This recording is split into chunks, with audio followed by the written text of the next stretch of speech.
Trên tay của tôi đang là iPhone 17 Pro và đây có lẽ là mẫu iPhone bị ghét nhất trong năm 2025 này. Trên thực tế thì iPhone 17 Pro nó không phải là một con điện thoại tệ nha. Tuy nhiên cái mức giá của nó cũng như là những cái nâng cấp khi mà chúng ta so với cái iPhone 17 Pro Max hoặc thậm chí là khi mà chúng ta so với cái iPhone 16 Pro ấy thì thực tế nó lại không đáng mua một tí nào. Và câu chuyện của con iPhone 17 Pro này nó cũng đã được thể hiện thông qua những cái con số khi mà các bạn có thể nhìn thấy rằng là trong cái danh sách iPhone 17 series năm nay cũng như là iPhone Air thì con iPhone 17 Pro thậm chí là cái doanh số bán của nó còn thấp hơn so với cả con iPhone 17 thường luôn. Điều đó cho thấy rằng là con iPhone 17 Pro này nó gần như là một dòng sản phẩm chim mồi để cho người ta hoặc là mua iPhone 17 thường hoặc là nâng cấp lên hẳn iPhone 17 Pro Max, và nó đang dần trở thành một cái bóng của iPhone 17 Pro Max hơn, mặc dù là về mặt bản chất nó vẫn là một con điện thoại rất là ngon. Vậy thì trong video ngày hôm nay tôi sẽ chia sẻ với các bạn kỹ hơn về những cái cảm nhận của tôi liên quan đến iPhone 17 Pro,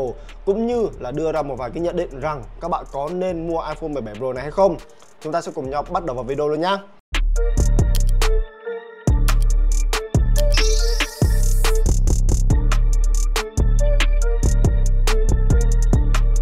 Cái điểm đầu tiên mà khiến cho cá nhân tôi nghĩ rằng là iPhone 17 Pro nó rất khó tiếp cận được đối với đại đa số người dùng ấy, đấy chính là mức giá. Ở thời điểm hiện tại nếu như mà các bạn muốn mua thì iPhone 17 Pro sẽ có mức giá rơi tầm khoảng là hơn 34 triệu. Thì cá nhân tôi nghĩ rằng là con số hơn 34 triệu là một con số nó không hợp lý cho iPhone 17 Pro cho lắm. Bởi vì đầu tiên các bạn hoàn toàn có thể cố thêm khoảng 3 triệu nữa là đã có thể mua được iPhone 17 Pro Max. Còn hoặc không nha, các bạn hoàn toàn có thể mua được iPhone 16 Pro Max mà vẫn tiết kiệm được tiền. Hoặc thậm chí là rẻ hơn nữa thì các bạn hoàn toàn có thể mua iPhone 16 Pro nếu như mà các bạn muốn có một con điện thoại nó nhỏ gọn giống như là iPhone 17 Pro mà hiệu năng camera các thứ thì thực tế gần như là cái sự chênh lệch là không quá đáng kể. Vậy nên rõ ràng cái rào cản đầu tiên khiến cho người dùng kiểu không mặn mà với cả iPhone 17 Pro đó là nằm ở mức giá rồi các bạn ạ. Hơn 34 triệu cho một con máy này thì cá nhân tôi nghĩ là không tương xứng một tí nào. Vậy thì cụ thể tại vì sao con iPhone 17 Pro nó lại không tương xứng với cả mức giá là hơn 34 triệu? Bây giờ chúng ta làm một cái phép so sánh nhanh với cả con iPhone 17 Pro so với cả iPhone 16 Pro đi. Nếu như mà các bạn nhìn vào về mặt thông số ấy, thì rõ ràng là con iPhone 17 Pro so với cả iPhone 16 Pro là cái sự nâng cấp của nó không quá đáng kể. Chúng ta hoàn toàn có thể liệt kê ra đấy chính là camera nâng cấp với camera tele 4x. Chúng ta có thêm là Apple A19 Pro với tản nhiệt buồng hơi, và hai nâng cấp tiếp theo đấy chính là dung lượng pin lớn hơn cũng như là tốc độ sạc nhanh hơn. Thì về mặt cơ bản nha, trong 4 cái nâng cấp này thì chỉ có duy nhất cái nâng cấp liên quan đến camera là nghe còn có vẻ gọi là hợp lý một tí. Chứ còn những cái nâng cấp liên quan đến hiệu năng này, liên quan đến pin, liên quan đến sạc thì với những người dùng iPhone ấy thì cá nhân tôi nghĩ rằng là những cái nâng cấp đấy là những cái nâng cấp không quá đáng kể, và kiểu dạng như là có cũng được mà không có cũng chẳng sao. Bên cạnh đó, ok, tôi đồng ý với các bạn là có thể các bạn sẽ nâng cấp lên iPhone 17 Pro vì cái phong cách thiết kế mới của nó với thiết kế nhôm nguyên khối. Tuy nhiên nếu như mà các bạn mua một con máy mà chỉ về mặt thiết kế thôi ấy, thì rõ ràng là các bạn sẽ không sử dụng được toàn bộ cái số tiền cho tất cả những cái công năng mà nó mang lại. Và trên thực tế cái sự chênh lệch giữa iPhone 16 Pro và iPhone 17 Pro là quá lớn. iPhone 16 Pro bây giờ các bạn mua nó cũng chỉ đâu tầm khoảng là 26 triệu, 25-26 triệu thôi. Và cái số tiền này nó chênh lệch đâu tầm khoảng là từ 9 cho đến 10 triệu so với cả iPhone 17 Pro. Thì việc mà các bạn bỏ ra từ 9 cho đến 10 triệu chỉ để có một cái thiết kế mới thì thà các bạn cố thêm một tí dùng iPhone 17 Pro Max, nó sẽ ngon hơn rất nhiều so với cả iPhone 17 Pro. Hơn nữa về mặt thiết kế thì cá nhân tôi nghĩ rằng là nhiều người sẽ thích cái kiểu thiết kế ở trên con iPhone 16 Pro hơn, bởi vì con iPhone 16 Pro chúng ta sẽ có khung viền được làm từ titanium này, trọng lượng của nó cũng sẽ nhẹ hơn này. Thì với những anh em nào mà cần tìm một con máy có kích thước nhỏ gọn nhưng mà hiệu năng khỏe thì không phải là con iPhone 16 Pro nó sẽ cho một cái cảm giác cầm nắm thoải mái, chắc chắn và sang trọng hơn Trong khi đó con iPhone 17 Pro này thì nó vừa to hơn, nó vừa nặng hơn, và cái cảm giác khi chúng ta cầm ở trên tay ấy, ok là nó nhỏ gọn thật nhưng nó vẫn tạo ra một cái cảm giác nặng nề hơn so với cả iPhone 16 Pro. Còn lại những cái thay đổi khác ở trên iPhone 17 Pro thì cá nhân tôi nghĩ rằng là nó gần như là không khác biệt gì nhiều so với cả iPhone 16 Pro luôn, nhất là phần màn hình. Ví dụ như là với iPhone 16 Pro so với cả iPhone 15 Pro trước đây đúng không, thì chúng ta vừa nâng cấp về kích thước màn hình này, chúng ta vừa được nâng cấp cả camera tele không thua kém gì so với cả iPhone 16 Pro Max. Nhưng với dòng iPhone 17 Pro này thì cái màn hình của nó vẫn sẽ chỉ là 6.3 inch, và cái màn hình của nó thậm chí là còn ngang ngửa so với cả iPhone 17. Vậy nên về mặt cơ bản nếu như mà chúng ta chỉ nhìn về mặt trước này nha, thì gần như là con iPhone 17 Pro với cả con iPhone 17 17 thường ấy nó không khác biệt gì nhau luôn. Tất cả mọi thứ từ khung viền mỏng, kích thước màn hình, tần số quét cao, độ sáng các kiểu, thì điều này khiến cho tôi khi mà tôi cầm trên tay con iPhone 17 Pro với cả con iPhone 17 thường ấy, nó tạo cho tôi cảm giác rằng là tôi đang bỏ tiền ra mua một sản phẩm Pro đến từ nhà Apple, nhưng bây giờ những cái trải nghiệm của tôi nó lại chẳng khác đất gì so với cả trải nghiệm của một dòng thường cả. Thì điều này khiến cho tôi càng có ít lý do để chi tiền cho con iPhone 17 Pro này hơn. Nếu như mà tôi muốn có một cái trải nghiệm Pro cao cấp hơn thì thà là tôi cố lên hẳn iPhone 17 Pro Max với kích thước màn hình lớn, không gian hiển thị rộng hơn, thì nó sẽ khác biệt hơn so với cả con iPhone 17 thường. Trong khi đó iPhone 17 Pro với cả iPhone 17 thường thề chẳng khác gì nhau luôn các bạn ạ. Chán thật sự.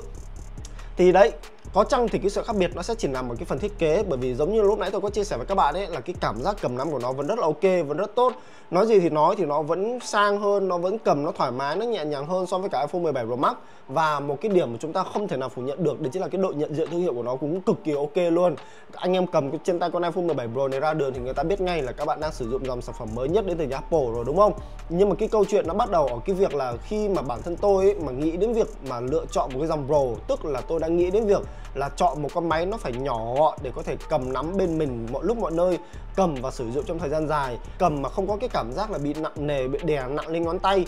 Thì con iPhone 17 Pro này nó lại không tạo được cái cảm giác đó giống như là con iPhone 16 Pro trước đây. Khi mà tôi cầm trên tay con máy này lâu ấy thì tôi vẫn cảm giác được là cái sức nặng của nó có đè lên, và sử dụng trong thời gian dài thì nó vẫn gặp những hiện tượng mỏi và cấn nhức. Tất nhiên là nó vẫn sẽ hạn chế hơn rất nhiều so với cả iPhone 16 Pro Max nhá, nhưng mà cái điều này nó vẫn xảy ra, và cái cảm giác thoải mái trước đây mà tôi có ở trên iPhone 16 Pro nó đã không còn ở trên con iPhone 17 Pro nữa. Trừ khi là các bạn muốn có một con máy nhỏ gọn nhưng có một cái độ nhận diện thương hiệu tốt và không muốn một kích thước màn hình quá lớn giống như là iPhone 17 Pro Max, thì con iPhone 17 Pro này sẽ đáp ứng được cái nhu cầu đó của các bạn. Còn đối với cá nhân tôi thì thà hoặc là tôi sử dụng con iPhone 17 thường cho nó nhẹ hẳn, dùng cho nó thoải mái hẳn, hoặc là tôi nâng cấp lên hẳn iPhone 17 Pro Max dùng cho nó sướng, màn hình to, kích thước lớn, dùng nhìn nó oai hơn.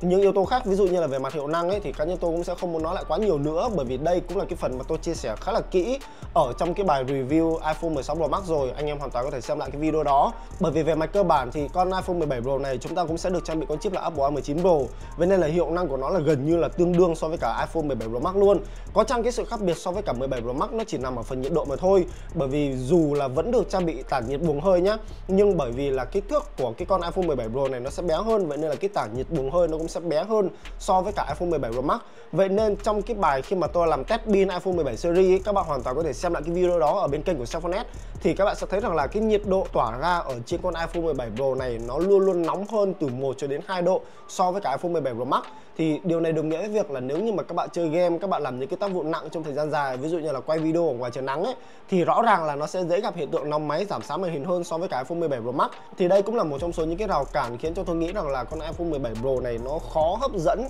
cho những anh em nào mà thường xuyên sử dụng những cái tác vụ nặng ở trên điện thoại. Thì rõ ràng là hiệu năng của nó sẽ không được bung tối đa, cũng như là cái trải nghiệm sử dụng nó sẽ không còn mượt mà, không còn ngon giống như là iPhone 17 Pro Max. Còn về mặt cơ bản, nếu như mà các bạn chỉ sử dụng những cái tác vụ bình thường, các bạn chỉ sử dụng những cái tính năng AI, thì iPhone 17 Pro nó vẫn là một trong số những chiếc máy cực kỳ khỏe mà các bạn hoàn toàn có thể yên tâm trải nghiệm sử dụng trong vài năm trời mà không hề lo gặp phải hiện tượng giật lag gì đâu. Nó chỉ giật lag khi mà các bạn chơi game nặng, chơi những cái tựa game AAA, chơi những cái tựa game thiên về đồ họa như kiểu là Genshin Impact trong thời gian dài, hoặc là các bạn quay video, các bạn quay định dạng Log 2, hoặc là các bạn sử dụng ở ngoài trời nắng ấy, thì hiệu năng của nó sẽ thấp hơn so với cả iPhone 17 Pro Max, đối tầm khoảng là 10 đến 15%. Còn về thời gian sử dụng pin ấy thì cá nhân tôi cũng có một cái lời khen cho iPhone 17 Pro, đấy chính là nó có dung lượng pin lớn hơn. Điều này đồng nghĩa với việc là nó cũng sẽ cho một cái thời gian sử dụng dài hơn so với cả iPhone 16 Pro. Và trong cái bài test pin của tôi khi mà so sánh với cả iPhone 17 series cũng như là so với cả iPhone 16 Pro Max, thì con iPhone 17 Pro này cái pin của nó chỉ thua đúng iPhone 17 Pro Max mà thôi. Các bạn hoàn toàn có thể xem cái hình ảnh mà tôi test pin ở đây, thì khi mà tôi sử dụng đến 99%, tức là gần như là cạn pin ở trên con máy này, thì cái thời gian hoạt động liên tục của nó sẽ rơi tầm khoảng là 6 tiếng 40 phút. Thì cái quãng thời gian này so với cả iPhone 17 Pro Max ấy, nó sẽ chỉ thua thiệt đối tầm khoảng là 1 tiếng đồng hồ mà thôi. Tất nhiên là cái điều kiện mà tôi test ở đây ấy, là một cái điều kiện nó cực kỳ khắc nghiệt, khi mà tôi vừa test hiệu năng, tôi vừa quay video 4K trong thời gian 1 tiếng đồng hồ, tôi vừa chơi những tựa game nặng trong thời gian dài, thì pin của nó tụt như thế này. Chứ còn nếu như mà các bạn chỉ đơn giản là sử dụng các ứng dụng mạng xã hội này, Facebook, Instagram, TikTok, lâu lâu lấy ra để xem phim, xem YouTube, hoặc là lâu lâu lấy ra chụp cảnh, chụp người này kia ấy, thì pin của con máy này tôi nghĩ rằng là nó hoàn toàn có thể trụ được trong thời gian khoảng hơn 7 tiếng, thậm chí là đến 8 tiếng đồng hồ là ok. Thì rõ ràng với việc iPhone 17 Pro là một con máy nhỏ gọn nhưng cái thời gian sử dụng pin của nó như thế này là một con số mà tôi nghĩ là rất là ấn tượng. Do đó đối với anh em nào đang cần tìm một con máy nhỏ gọn, hiệu năng khỏe nhưng mà pin có thể sử dụng được trong cả một ngày ấy, thì iPhone 17 Pro cũng là sự lựa chọn không hề tồi một tí nào. Còn tất nhiên nếu như mà các bạn muốn có một con máy mà nó trâu hơn hẳn, có thể sử dụng được trong thời gian dài để phục vụ cho nhu cầu làm việc của các bạn một cách nó lâu dài, nó chuyên nghiệp hơn ấy, thì anh em hoàn toàn có thể cân nhắc nâng cấp lên hẳn iPhone 17 Pro Max. Còn về tốc độ sạc thì nó cũng tương đương với cả iPhone 17 Pro Max luôn, vậy nên là tôi cũng sẽ không nhắc lại trong video này nữa. Rồi, một cái điểm mà có lẽ là nhiều bạn sẽ cảm thấy thích thú ở trên con iPhone 17 Pro này, đó chính là về phần camera. Thì về mặt thông số rõ ràng là camera của iPhone 17 Pro so với cái iPhone 17 Pro Max là nó cũng tương đồng lẫn nhau luôn, không khác biệt gì cả. Do đó thì phần này tôi cũng sẽ không nói quá nhiều, bởi vì các bạn hoàn toàn có thể xem lại cái video đánh giá chi tiết iPhone 17 Pro Max của tôi để có thể biết kỹ hơn về camera của iPhone 17 Pro Max cũng như là con iPhone 17 Pro này, nó đều tương đương lẫn nhau các bạn ạ. Tuy nhiên có một điểm mà các bạn cần phải lưu ý khi mà sử dụng camera ở trên con iPhone 17 Pro này, giống như lúc nãy tôi có chia sẻ với các bạn ấy, đấy chính là nó không có một cái tản nhiệt buồng hơi to giống như là iPhone 17 Pro Max. Vậy nên nếu như mà các bạn sử dụng camera của nó ở trong điều kiện ngoài trời, trong cái điều kiện nắng gắt, các bạn chụp ảnh này hoặc là các bạn quay video, đặc biệt là anh em quay video thường xuyên nhá, thì con máy này nó sẽ nóng lên nhanh hơn cũng như là nó sẽ dễ gặp hiện tượng giảm sáng màn hình hơn. Tất nhiên là trong cái quá trình sử dụng của tôi ấy, thì tôi thấy rằng là cái hiện tượng này nó xảy ra ít hơn so với cả iPhone 16 Pro Max luôn. Vậy nên về mặt cơ bản thì anh em vẫn hoàn toàn có thể try hard, anh em vẫn hoàn toàn có thể sử dụng camera của con máy này để đi quay dựng, kiếm tiền, sử dụng trong những cái job kiểu dạng như là bán chuyên của các bạn hoàn toàn ok. Hoặc là đơn giản là anh em mang đi du lịch chụp choẹt các thứ thì tôi nghĩ rằng là camera cũng như là cái trải nghiệm sử dụng nó cũng khá là mượt mà, không thành vấn đề gì cả. Đấy là những cái chia sẻ cũng như là những cái lưu ý nhanh của tôi cho những anh em nào có ý định sử dụng con máy này, đặc biệt là về mặt camera trong thời gian dài ở ngoài trời mà thôi. Vậy thì tổng kết lại, như các bạn có thể thấy thì con iPhone 17 Pro này, cái rào cản lớn nhất khiến cho người dùng không mua nó đó là về mức giá. Khi mà giá của nó thời điểm hiện tại hơn 34 triệu là một con số quá lớn, và ở cái tầm giá này thì người dùng lại có rất nhiều sự lựa chọn khác nhau. Bằng tầm giá thì người dùng hoàn toàn có thể mua iPhone 16 Pro Max hoặc là hạ xuống iPhone 16 Pro, hoặc là người dùng có thể nâng cấp lên hẳn iPhone 17 Pro Max, hoặc là người dùng có thể là mua iPhone 17 nếu như mà nhu cầu chỉ đơn giản là một con máy gọn nhẹ. Các rào cản số 2 nữa đấy chính là những cái nâng cấp ở trên con iPhone 17 Pro so với cả iPhone 16 Pro trước đây là không quá đáng kể. Thì điều này sẽ khiến cho những người đang sử dụng iPhone 16 Pro có rất ít lý do để nâng cấp lên con iPhone 17 Pro này. Và cái rào cản số 3 đấy chính là màn hình của con iPhone 17 Pro này năm nay đã gặp phải đối thủ của nó, đấy chính là iPhone 17. Khi mà những cái thông số liên quan đến màn hình thì gần như là không khác biệt gì so với cả iPhone 17. Thì điều này phần nào đấy đã làm giảm đi cái trải nghiệm Pro